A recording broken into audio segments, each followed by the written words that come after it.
We're waking up, it's Saturday. It's time for the game. In Edgeley we gather, passionate in the flame. Stockport County's colors, blue and white, shine. With the roar of the fans, we toast to the divine. Every corner we conquer, together we rise. Here's to Stockport County, let the anthem ring. In the heart of Edgeley, where the joy we bring. With every kick, every pass, we're ready to fight. Underneath the floodlights, everything feels right.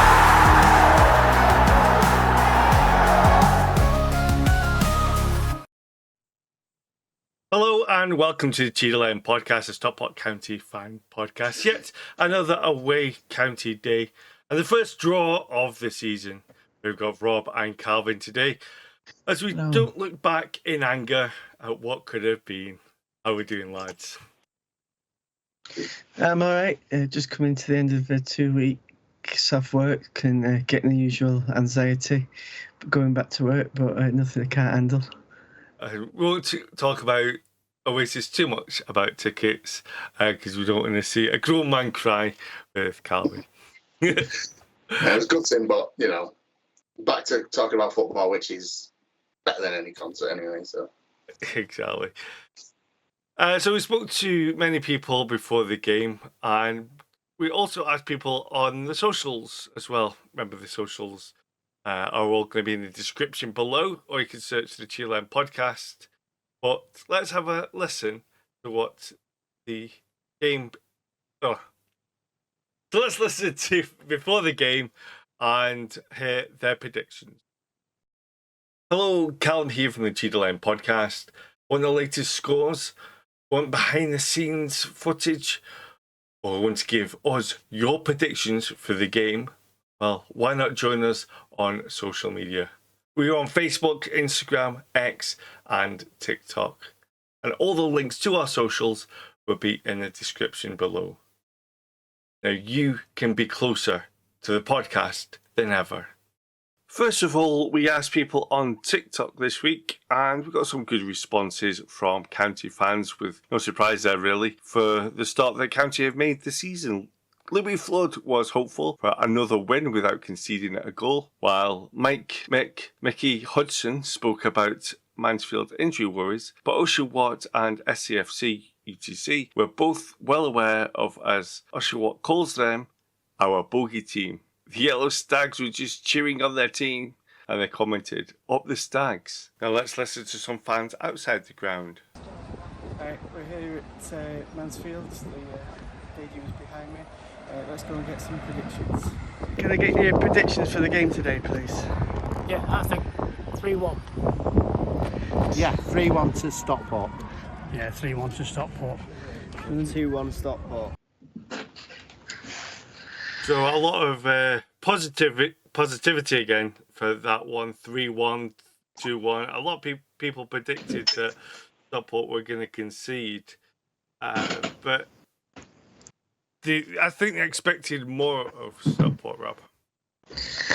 Yeah, after the first couple of games and how we were kind of dominating most of the matches, there was the thought of like a bit more of a positive outcome. But it is Mansfield, and we've not beat them up for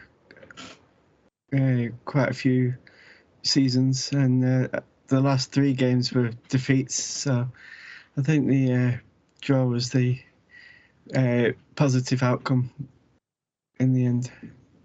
Yeah, Stockport started well, and the first 10 minutes especially, a couple of chances, they hit the woodwork. How did they not take the lead, Rob?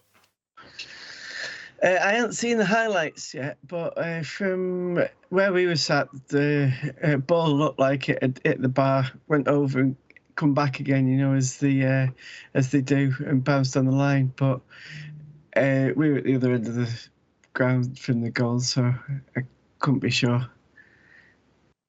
After the first shot, after the first 10 minutes, I thought Mansfield started to get into the game and went on top, and eventually took the lead with their only shot of that first half. Shows you the dominance of Stockport. You've seen the goals, Calvin, was there anything that could have been done to stop that? As for watching, I mean, for a lad of a guy's size, it's harder to say. It's harder to let that in than to save it. Really, it didn't look in the corner. I mean, I might be wrong, but it looked like it was next to him virtually. It was. I watched it. I was like, oh my word, what has he done? Not his greatest moment in a county shirt. I'm sure he'll have a few more, but yeah, it was disappointed. I'd be disappointed if I was beaten by that myself, but it is what it is, isn't it? Yeah, from sitting in the ground, it seemed to come in slow motion because he was like miles outside the box, and when he had shot and it came through the defenders, and watching the ball going in, and like a day going down, he kind of just dropped. But it all seemed to be in like slow motion, and even like 30 seconds kind of before the shot, I said, "Oh, it's 1-0 here. It's going in," and I think I jinxed it. Yeah, and what a way to concede the first goal of the season for Stockport. It became quite a scrappy game after that, and I remember the commentator said how quiet it was during the game. And you there, when you were there, Rob, is that how you felt, or? Certainly in the home end, there was only one kind of block of fans that actually seemed to be doing any singing or anything like that, and they were kind of like right up in the top tier, but it was really quiet.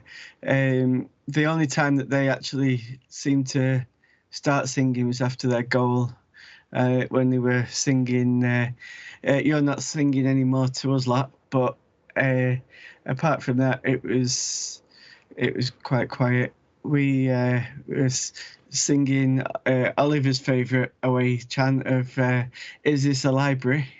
and "Shall we sing a song for you?" quite a bit. But apart from that, it was it was like at second half really that their fans started going, and we started again after the kind of equaliser, and especially the last kind of half an hour of the second half, county fans seem to be the louder of the two fans. Speaking of Oliver, we do have Rate the Pie coming up as well, so stay tuned for that one. County did get the quite unlikely equaliser because I think the game was quite slow up there, but that man Cal Wotton again, Calvin, got the goal. Well, I mean, he's like I think we've said a couple of times now. He's probably found his level. You know, he's able to get that bit of space in the box and take advantage of his height and his strength and his power and all that stuff. So, yeah, thought he was a bit scrappy. But again, flick on from horse falls straight into Wotton. So if we keep doing that every week, I'll be happy. Yeah. Half time came and the first half did finish one each. I thought both teams were lucky to score because I thought it was a poor game, Rob. What did you feel? It was one of them where they kind of played from the back all the time, and they never really looked like there was any kind of ambition of going forward. And it was, I think, there was a lot of positivity at half time due to the fact that County did see more of the ball, and there was the kind of few attacks in the first 10 minutes or so, but it was a poor game for both teams really. Yeah, and I know that you're a massive fan of how County just passed the ball from defender to defender, Calvin, and occasionally you never know if the ball gets back to the keeper or not. But on a serious note, how frustrating is that as a County fan? It does frustrate me because I think I said before we started recording that it's frustrating to watch, and I don't think we've got the players that can do it. When we're not under any pressure, pass the ball around as much as you want. When we're winning the game, 2 or 3-0 and comfortable. Do it as much as you want. The problem is, in this division, what I don't think we've figured out yet is that teams can press quite high, and we try and do it the amount of times we've nearly conceded by just this stupid sideways backward passing. You know, it doesn't work. I mean, I remember I'd sat at county games for the last 2 and a bit seasons now, and they're always going on about how United try it at Old Trafford and it never works, and yet we try it.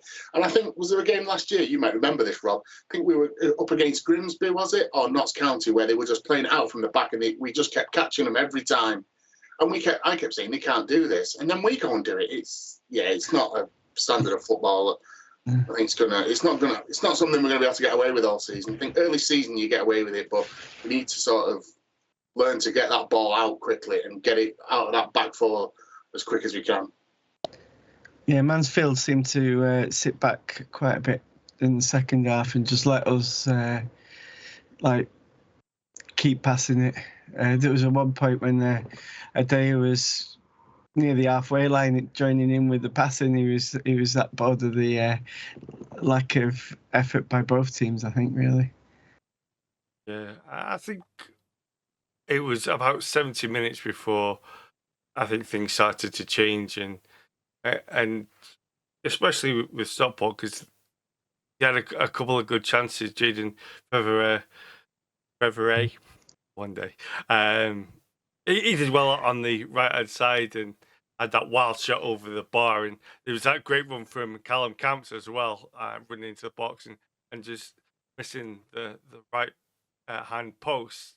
So Stockport were definitely the one on the ascendancy after. Yeah, speaking of Fevrier, it just reminded me something of pre-game when they're doing the pre-game warm-ups and having the shots. He took a shot and it ended up missing the goal completely and smacking one of the county fans in the face, and he's come up with a big swollen face and a cut lip and everything. And Fevrier comes over and comes and apologises to him. So that was one thing, made him feel a little bit better with a fat lip. But to be honest, when we sit at the Cheadle end, we are constantly in fear of a ball or two hitting us in the face. I normally duck behind the guy in front of us. Usually people stood up, so we have to duck behind people. Yeah. So they don't get. So we don't get. Like, oh shit! If he gets it, that's fine. If we get it, no, not doing that. Yeah, I normally lying down underneath. I'd love to do that. Just lie down and wait for the ball to go over, because one day it is my luck that ball is going to hit me in the face. And watching League One, there's going to be a few balls that go way wide of the goal. Yeah. But Mansfield did have the ball in the back of the net. There was supposed to be an alleged foul. I don't know if you saw it, Calvin, but it was choked off, and I've seen quite a few people on socials quite angry, especially Mansfield fans, that was actually chalked off. The whistle had gone a good few seconds before the guy. He ran and probably 50 yards after the whistle had gone and had the shot. It was it had already been. It was never going to be a goal. You've seen that in the commentary. It was the jump. And I can't remember what defender it was that went. I thought it went down far too easily. I think if it was the other way around, I think I'd be really annoyed. I don't know if you saw it, Calvin. I've not seen it myself. No, it's not been on the videos that I've seen. But I totally agree with the referee on that case. I thought you might have done. No bias here. Right, we were praising Louis Barry, haven't we, over the last. Most of the episodes that we've done, to be fair, he always gets a mention.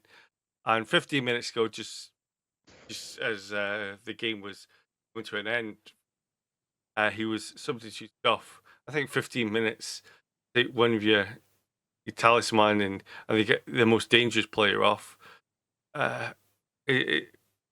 Whatever decision Challoner said, but to be honest, he didn't looked very happy. He refused to interact with some of the coaches. He was clearly upset as he was being taken off, Rob. What were your views on that? And are you happy to see a player do that? I mean, if he's been taken off, the manager must be thinking that there's something that he can do to better the team that's on the pitch. But I felt he was causing loads of issues while he was playing down the left, and I think it was the wrong sub. I think Wharton should have been took off personally, because he didn't really seem to be in the game as much at that point. I think Louis was definitely getting round the defence at this point and looked more likely to be the one that was going to spur anything on, especially with Tanto coming on. I think the two of them could have worked a bit better than Wharton and Tanto, but it wasn't to be. I think the biggest cheer from the Mansfield game yesterday was the fact that Louis Barry was subbed off without scoring against him. They all seemed to stand up and cheer him going off. If you were in Challinger's shoes, Calvin, would you have taken Barry off at that point? I'd never take him off unless he was having a particularly bad game. Because he causes problems. He runs at defenders, and defenders don't like that. So I would have kept him on, but it was probably the harsh decision to make. But I don't know. Is he trying to keep him doing too much too soon from his injury? I know it's been a few months now, but is he just thinking it's not worth that risk? Are you happy to see any player that's been substituted off and doesn't agree with it react in a way that you wouldn't normally see? I don't mind that, as long as he's not showing dissent towards the manager and the decision. I don't mind that with the decision, because I like a player that wants to play and wants to play for the shirt and plays with passion. If you're going to walk off and kick up a major fuss and really go at the manager, then yeah, that's not right. But just for the fact of being taken off, maybe he was not happy with his performance and it was frustration at himself. Yeah. Or maybe he thought he could do something in those last 15 minutes that could have changed the game. I don't know, but it's not something that bothers me particularly too much. And one thing that before the game has been mentioned a lot of, when it was announced that Scott Oldman was going to be the referee in the game. I don't want to repeat other people, but again, the commentator of the county channel, I tell you what, he had very, very, very little to say about the referee, and yeah, I've seen it a lot after the game that Scott Oldman was. Let's just say he shouldn't be in that division, I think, was one of the nicer comments. What did you think of the referee, Rob? He had a kind of mixed game, really. He gave a lot to both teams and let a lot go. There was a lot of shirt pulling and body kind of pushing out the way by the Mansfield players in the first half, especially, and the second half, and he was giving it just like kind of waving it, play on sort of thing. County started doing it in the latter stages, and it started upsetting the Mansfield fans a bit, and they were like having a go at the ref. But he did make quite a few mistakes for both teams, so it was probably overall just a bad performance by him, and equalled itself out overall. I think that the yellow cards that he gave Callum Camps in the first half was a bit of a ridiculous one. And then to not give any other yellow cards the whole game, when there was numerous opportunities that he could have given him. I don't know who number 25 was for Mansfield, but he was up in the ref's face at least 3 times and was never waved away sort of thing. In other leagues, that could be yellow card for dissent and things. So it's I think he had a poor game personally. County did finish this strongly though, and there's a lot of pressure on that Mansfield goal. They really should have put the ball in the back of the net right at the end, especially with the Laffy from close range.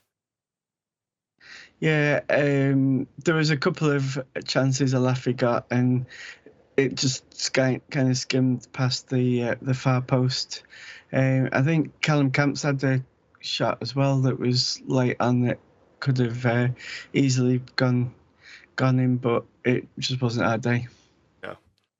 Unfortunately for the Hatches, though, it wasn't meant to be, but they still remain undefeated after 4 games and still top of the league.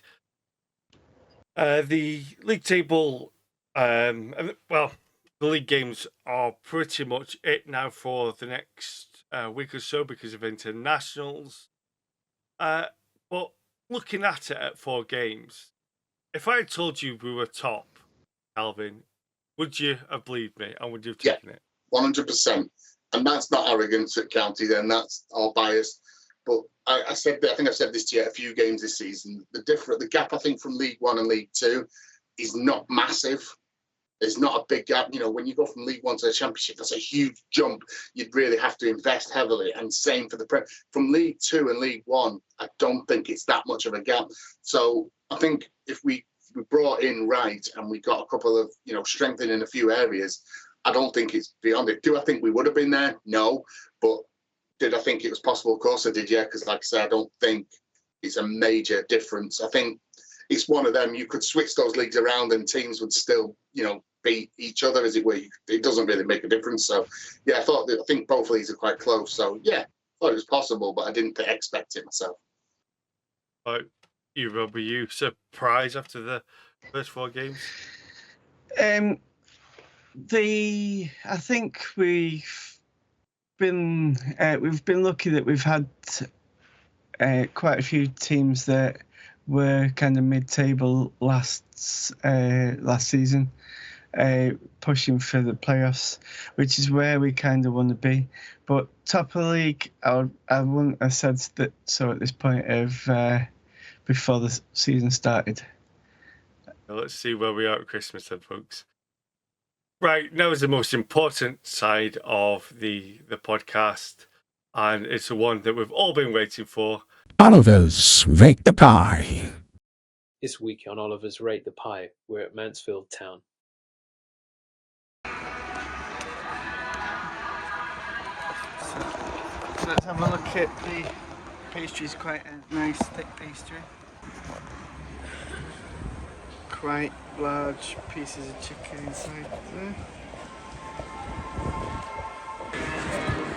Okay, so what's your rating? 8.